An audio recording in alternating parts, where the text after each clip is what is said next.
Lincoln, slightly modified. It's the brother is the HR 2510. If you're familiar, it's a radio mid 80s or so type of radio. It's not the Lincoln 2 whatever.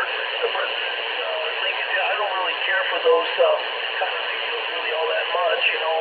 All the programming and all that stuff. This is just a straight out radio. Yeah, no, man, just running my 3-element going your way there, Mike, and Antron 99 on the standby, 1 foot up above it. But I got a couple whiskeys going your way, and it hasn't really mellowed Roger beats on it. Conditions start getting a little rough and tough like they're starting to get right now. I put a nice little can of a Roger beat in there. It really makes it nice to let you know that I had keyed for sure. You know what I mean?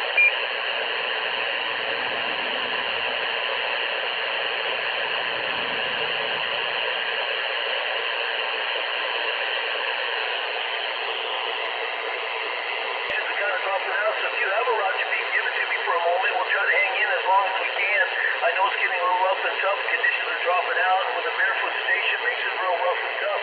Hopefully you got your mic gain up. Hopefully you got the mic gain up on the radio there, Mike, over. No, and then that Roger beep is good for right now because it's hard to tell if you got keyed or not. But as soon as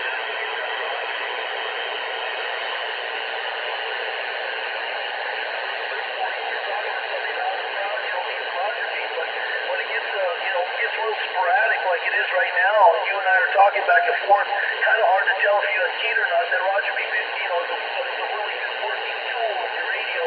It's just a lot of people abuse it, and people hate it, So, if you're just doing short talk, if you're just doing, how you doing, beat? What's going on, beat? How's it going, beat?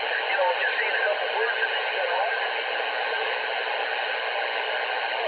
on somebody, well, they're going to get irritated about it. But if you're long-winded like I am, I'm going to wish you and yours all the best, and I'll catch you back with a little bit better propagation. We haven't had the best conditions last couple days, but I'm glad I got to be able to make the hookup with you this evening. Hey, listen, there's a place, a buddy of mine that's built really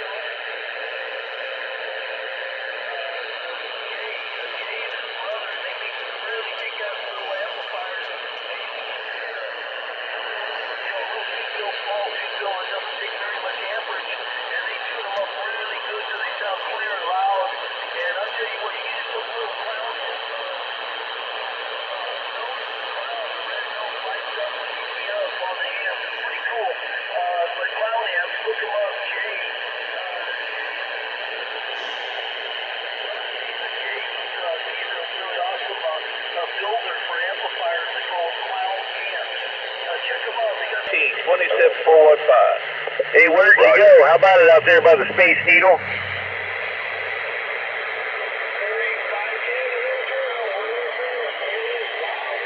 Northwest Oregon, 726, waving.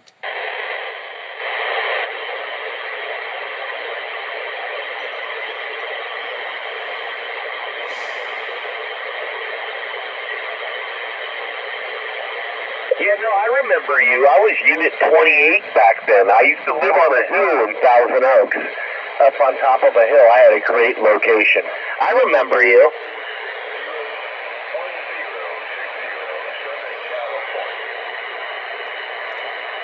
Northwest Oregon, 726, waving in. Did you know Bobby Boggianis? He drove a Honda Civic and then a Geo. He was a janitor for T.O. High School. His handle was, oh my God, I have to call his wife and ask. Oh, High Roller.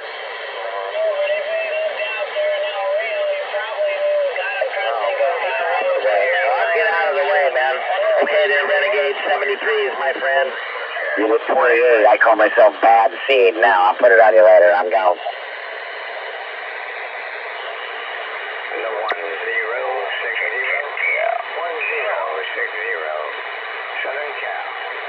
Yeah, the Audio Kings, man. We used to all run Audio Kings, man. I use a Street Sweet 16 as a driver nowadays, but I'll get on out of the way. 73s, brother.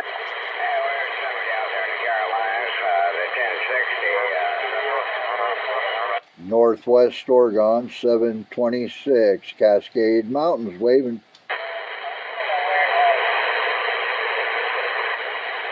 Use the 316 for a driver. I like that a lot. I can picture that. I guess we lost you there. 1060 out here, Southern California. Well, skip the 300 for a drive. 1060, Southern Cal, Northwest Oregon, 726.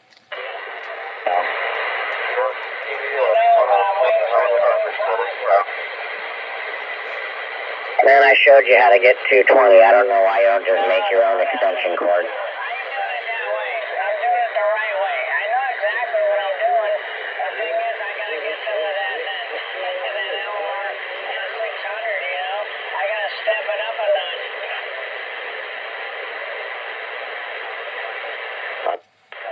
If you get an LMR 600, man, that shit ain't cheap anymore. It's getting real expensive. Northwest Oregon, 726, waving. 510 Ventura, back on the quiet side. Have a triple. Okay.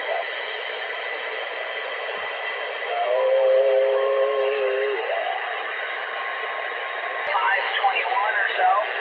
You on a Thursday afternoon coming evening. With a satellite left, there's a fallen lifted, the sun is out, and we're putting the hammer down. Northwest Oregon, 726, waving.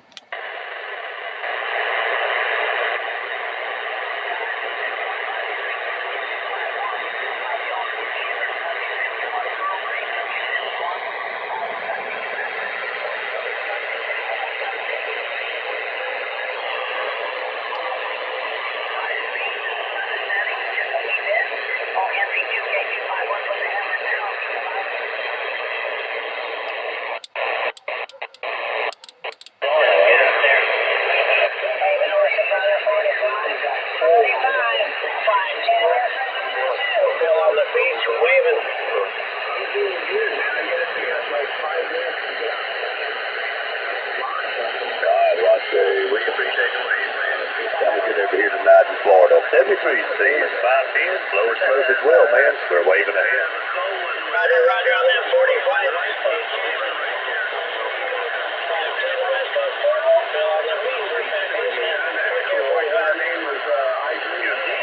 About 10, 73, man. Thanks for the wave.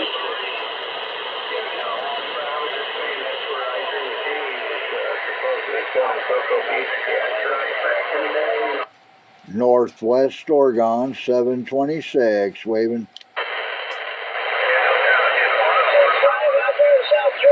Hey, God bless, enjoy your day. 565, 510. Hey, Bill on the beat saying 73s, enjoy your evening too. Like the Master, she's always saying, yes, Master, what can I do for you, Master? Master, Master, what can I do? I'll just sit here in the bottle and wait for you.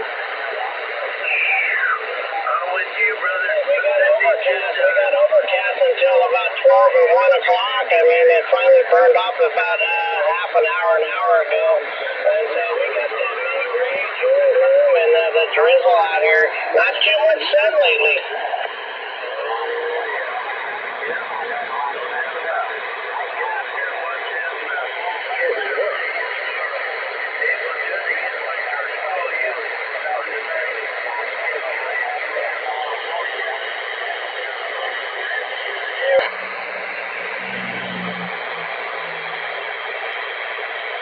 Northwest Oregon, 726, waving.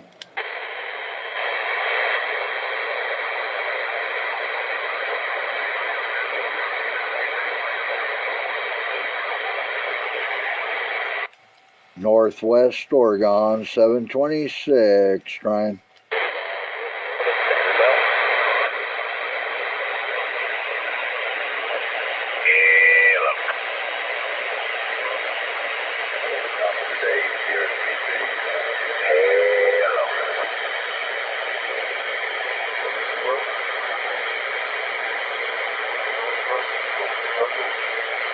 Northwest Oregon, 726, waving hand.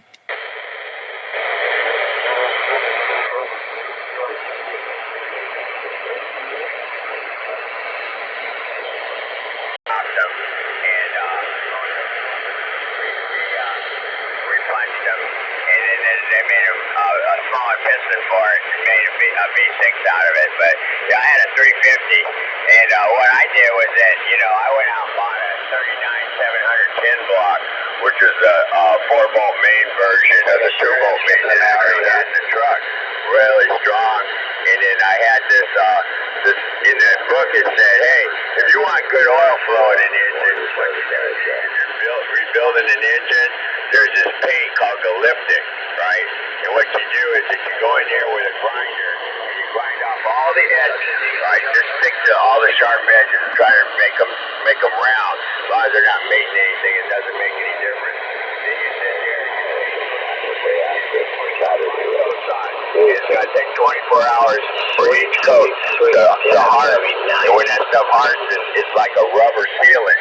So what it does is it not only seals in all the grit or everything from after you get the block clean when you start to first build it. Yeah, right. When oil hits that stuff, it goes all the way to the bottom as quick as possible versus bare metal. So come to find out, right, I started talking to these electrical guys over here at Standard Oil, right, that work on these big old huge generators and oil stuff because the bearings on those things are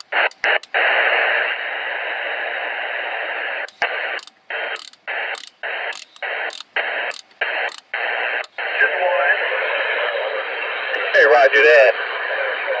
Hey, Roger that. I just thinking about that, man. That was definitely that's a memory of something I learned. That my dad, he for me, man. But he told me to go get that Chilton manual. And I read it, man. I read it a few times, and it was pretty straightforward once I got that book. That's one of the best manuals for backyard mechanics. I remember I had one for my Volkswagen. I had one for my Blazer. I had one for my 62 Ford Falcon that had a straight 6 in it. Yeah, those things are amazing. And then I had that backup book, how to rebuild Chevy engines. They had all the things you don't think about, right? And you go in bucket seats or you go bench. Everybody's like, okay, okay, you want a better carburetor, you go and go down there and get a Carter or some form of carburetor. I like how that's right. They had this special parts book besides the stock parts book for all the cars that they were producing from 1947 or 57 when the Corvette Stingray came out, all the way up to 1970, and they had all these numbers in this book, right? So they produced I don't know how many thousands of different grinds of camshaft, right? And every time they changed the grind on the camshaft, they would change a number. So you could go in there and find any kind of grind that you wanted if you're making some special application. They had all the combinations for making stroker motors. They had all the combinations for making high-end drag motors or regular, really efficient car motors. If you wanted to get a little bit more gas mileage out of your car, they had all that information about how to do that. Well, they had, what was it? They had a thing in there about torque, because I had this was going to go in a 4-wheel drive truck, so, I wanted more torque than horsepower. Well, come to find out that back in the 1960s, right, Chevy produced a set of headers that were called tri-Y headers, 2 into 4 into 1. And then when I was just learning how to build this engine, I was going to the drag races out there at Lions Drag Strip, in the 60s and 70s. Everybody went from regular stock manifolds to 4 into 1s, right? Just 4 tubes dumping into 1 collector going out the back. Well, that's great for drag racing, but you lose a lot, just driving that type of stuff on the street, no matter what kind of motor you got. So this 2 into 4 into 1 combination that Chevy made, they actually made them, if you want a high performance exhaust. What you did was just had cylinders that were equal to the firing order of the engine, so it would produce mid-range torque like a monster. So after I got the engine together, I took it over to my buddy's house.